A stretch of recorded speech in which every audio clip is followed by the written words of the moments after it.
Good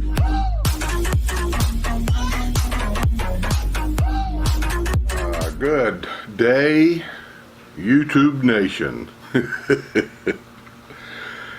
Question and answer, doing it early. Sue wants to do some grocery shopping, so it gives me time to cut some of these without her correcting me all the time about dates and numbers.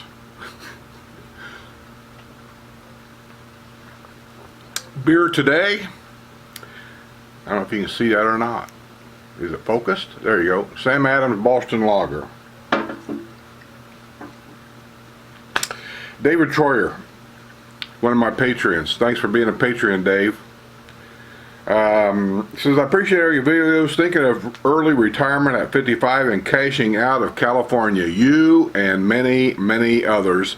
I have a lot of friends that's in California area. I don't get it, man. I just don't get it down there. Why house prices are so high. It's a beautiful part of the country. I've been there as a trucker, passed through there.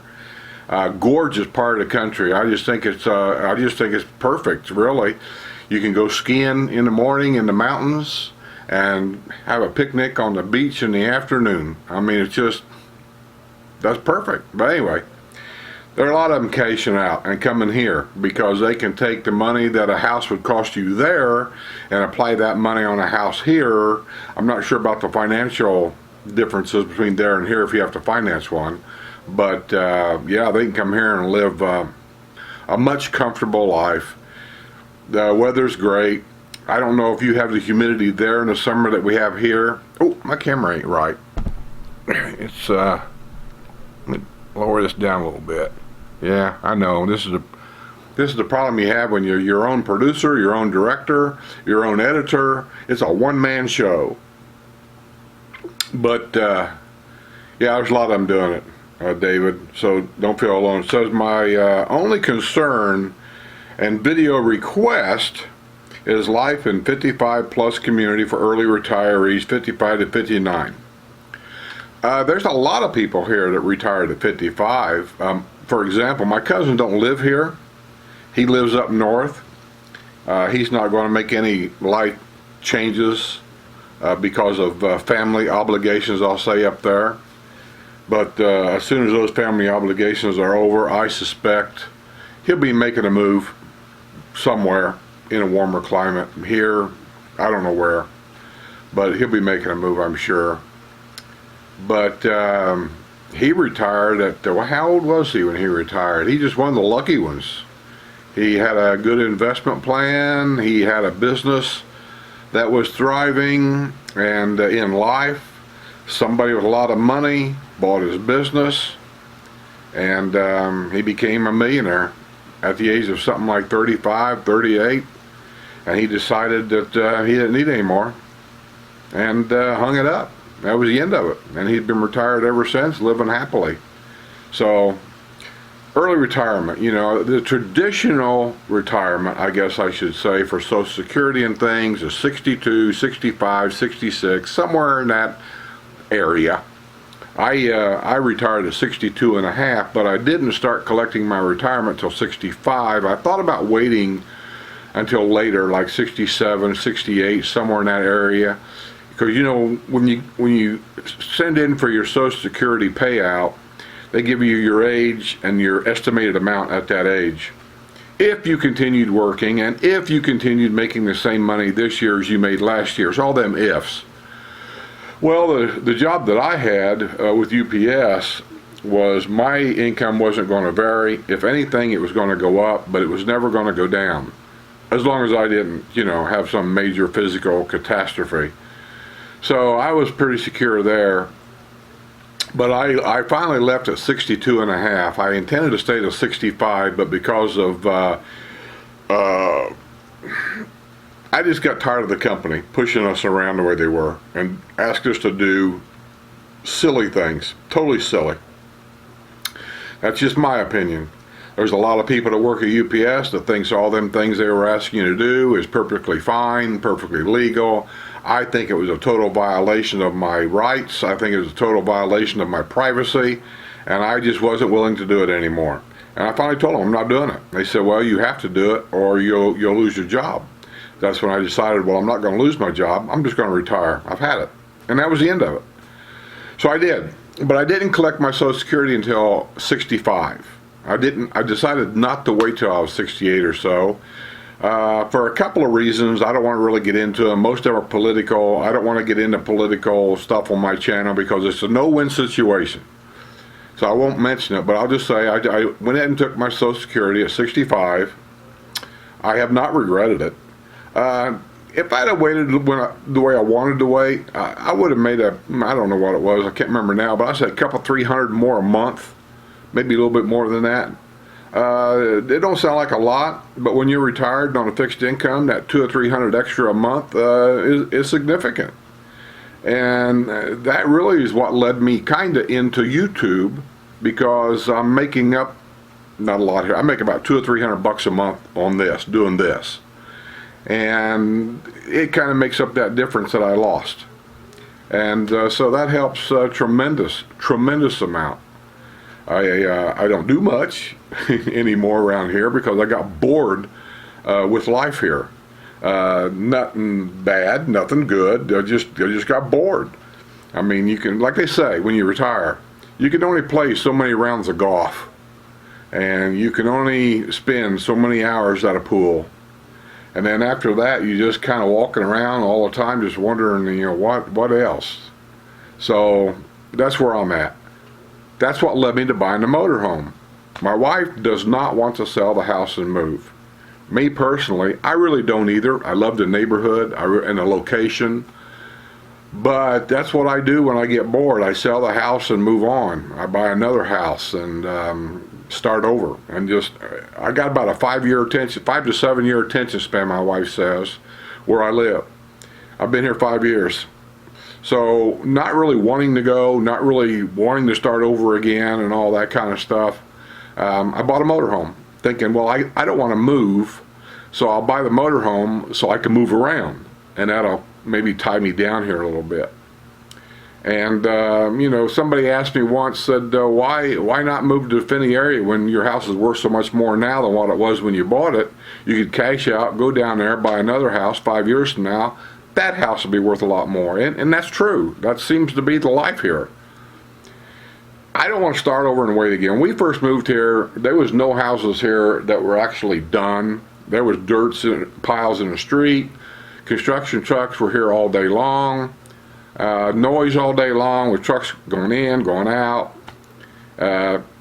We did all that.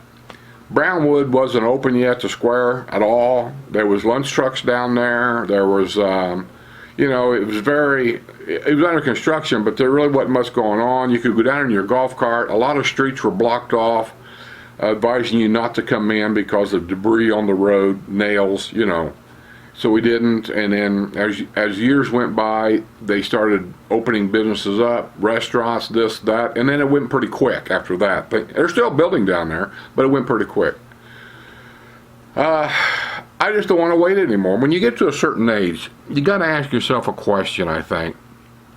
If I buy another house, and I know how to go, trust me guys, I know how to go, the wife's going to want to start over all over again, tearing things apart. The couch isn't going to look right. The kitchen table's too long, too short, too dark, too something. The carpeting, want to take it out. Want to put in this, want to put in that. It's got to get Romaldo back here, the driveway guy, to put epoxy on it or something on the garage floor, designed on the driveway. Another painted design or something on the lanai floor. Landscaping is a major issue. Getting the curbing in, getting the stackable block, whatever you want to call it, in. Getting plants planted, getting old plants torn out. I'll be 67 this next May. Now, how long do I want to wait for all this stuff? They don't have a shopping center down there yet in Finney. That's where I'd have to buy new houses in Finney area. I know they're building. I've been down there. I've seen the construction going on, and I know how it goes. I know how long it takes. I know they do things quick, but it still takes a while. And, you know, I just don't know if I want to wait. Then you got to start over in your neighborhood, figure out what neighborhood activities are going on that you might be interested in. They may have activities in a neighborhood I'd buy down there. They might have activities that I'm not interested in, none of them. You know what I mean? You don't know when you move in. I know you can start your own, but once again, how long do you want to wait? I don't think I want to wait anymore. I think I'm pretty much done with all that moving around and starting over. But being 55 to 59, you should not have to worry about that. Trust me on that. There is a lot of people here, 55 to 60, retired. And there's also people here in their 60s and late 60s that are very young and very active, and they don't look their age. Does that have something to do with the activities here, the nice weather, we don't have to fight the cold weather like we do up north? I don't know. The food, the exercise, I don't know. But I can just tell you, people here, a lot of them just are acting younger than their age. They look younger than their age. And so being 55 to 59, I don't think you have a problem. They have a lot of things here by age group, like the dragon boats, if you're interested in that. A lot of that's done by age group. The softball leagues, I'm pretty sure that's age group too. They got like the 50 to 60 league, and then the 60 to 70 league, that kind of thing. So yeah, they got all kinds of stuff here for all ages. So you shouldn't have a problem with your age at all. So just relax, sell your house, come on down, rent something for 6 months or so if you have to. Plenty of them for rent around here. Take your time, find out what you want, find out how much you want to spend, and then pick out a house and buy it. Because the odds are 5 or 6 years from now, you're going to sell that house and buy a second one anyway. That's just the way it goes around here. So thanks for the question now. Sorry I rambled on so much. Oh, some more questions. People asking about the bridge, Hey, I've been trying to find out about the bridge too. They are so tight-lipped about when they're going to do that. This came out in the Happy Paper the other day, the Daily News, which is owned by the developer's family, and the developer, his company, one of them. We've got many companies here. So let me just read you a little bit of what it says. I'm not going to read everything because it's like a long article. It says, and basically what's shown is the picture of the bridge, which if you watch my videos, I went over there and took a picture of that bridge standing in front of it. Crew's almost ready to set the State Road 44 bridge. Milestone marks major step in connectivity plan. Underneath the picture it says, when completed, the bridge over State Road 44 near Megason Road will be 64 feet tall and 232 feet wide. Portions of State Road 44 near Megason Road at Brownwood Paddock Square will be closed periodically during the week of August 19. August 19 is 7 days, so we don't really know what day, do we? And I'm still trying to find out, because I got this information from a realtor, that it was going to be done at night when the traffic is at its minimum. And I still say that makes sense to me, but I don't know if that's true. To allow crews to set a bridge that will traverse the highway. Since the bridge's groundbreaking in February, workers have been building the bridge's main structure along the roadside while installing the towers that will support it. During the upcoming road closure, the fully assembled portion of the bridge, which will ultimately be 64 feet tall, 232 feet wide, will be lifted and set over State Road 44. The Leewar Construction Company, instead of numerous detours, I'm going to have to go on with this, and 30 to 40 lane closures to piece it together across the road, we've been able to fully build it alongside the road and lifted it. Oh, they're talking about 30 or 40 different times of closing the road, probably. because I've seen them do it in Indiana when they're working on bridges. They'll close, like say, the right lane on the eastbound side and the left lane on the westbound side. They'll do a little bit of work, and then they'll close those 2 lanes and close the other 2 lanes on each side as they move across the road. That's what they're talking about. They don't want to do that. We've been able to fully build it alongside the road to be lifted into place in one event. After the bridge is set, crews will continue to work on stonework, ramps, pathway trails, and landscaping along with a network of tunnels. For the safety of residents and work crews, the public should avoid the closed construction site. The bridge is one of 3 under construction as part of a plan to connect residents to amenities villages wide. A second bridge that will cross 44 is being built near Rohan Recreation Center, and a third bridge is being built to cross Florida's Turnpike. Updates and detour routes will appear in future editions of the Daily Sun, along with you guys can go there, www.thevillages.com, and through the Villages Facebook and Instagram feeds.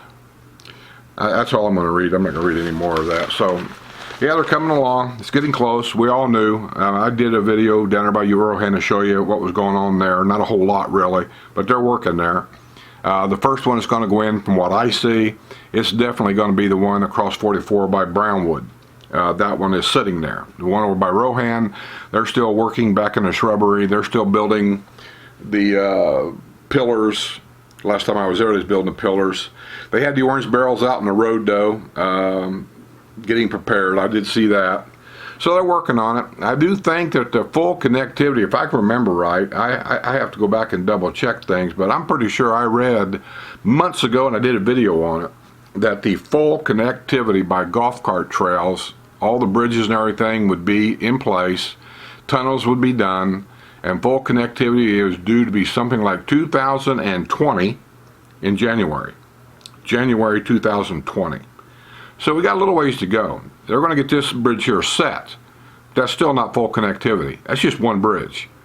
And even though they got it in place, I don't think they're going to let us use it for a while, because they're going to be working on the other side of the highway on the golf cart trail all the way down through there. And so we're not going to be able to use that. It's just going to be there. It's going to be dedicated probably. And then the connectivity really will happen when they get that bridge across the turnpike, and that's going to be a big one.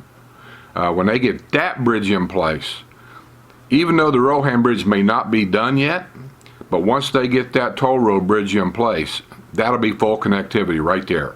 Because we can go from Spanish Springs to Lake Sumter to Brownwood, cross 44, across the turnpike, and into the Finney area. And that'll be the full connectivity. And then the Rohan Bridge, I suspect, could be the very last one they'll put in place. So, I hope that answered the questions for everybody. Hope I didn't ramble on too much. Hot day today, very humid this time of year. So I'm going to get out of here. You guys, I'll see you on the other side.